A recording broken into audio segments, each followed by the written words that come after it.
सूर्य और वायु की कहानी। एक बार की बात है, एक दिन सूर्य और हवा में अचानक विवाद होने लगा। दोनों इस बात पर बहस करने लगे कि उन दोनों में सबसे अधिक शक्तिशाली कौन है। वायु बड़ी ही घमंडी और जिद्दी स्वभाव की थी, उसे अपनी शक्ति पर बड़ा ही गुरूर था। उसका मानना था कि वह अगर तेज गति से बहने लगे तो बड़े बड़े पेड़ों को उखाड़ सकती है, उसमें मौजूद आर्द्रता नदियों और झीलों के पानी को भी जमा सकती है। अपने इसी घमंड के चलते वायु ने सूर्य से बहस करते हुए कहा, मैं तुमसे ज्यादा शक्तिशाली हूँ, मैं चाहूँ तो किसी को भी अपने झोंके से हिला सकती हूँ। सूर्य ने हवा की बात मानने से इनकार कर दिया और कहा, बड़े ही शांत तरीके से कहा, देखो कभी भी अपने पर घमंड नहीं करना चाहिए। हवा ये सुनकर चिढ़ गई और खुद को ज्यादा शक्तिशाली बताती रही।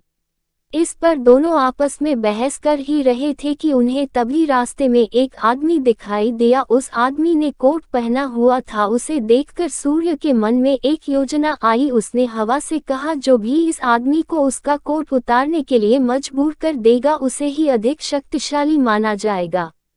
हवा ने बात मान ली और कहा, ठीक है, सबसे पहले मैं कोशिश करूंगी, तब तक तुम बादलों में छिप जाओ।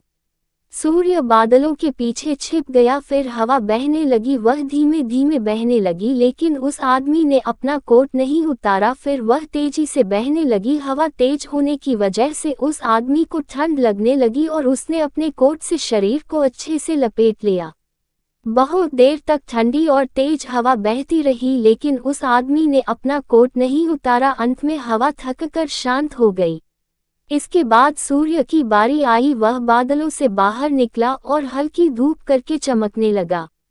हल्की धूप होते ही उस व्यक्ति को ठंड के तापमान से थोड़ी राहत मिली, तो उसने अपना कोट ढीला कर दिया। इसके बाद फिर सूर्य तेजी से चमकने लगा और तेज धूप निकल गई। तेज धूप होते ही आदमी को गर्मी लगने लगी और उसने अपना कोट उतार दिया।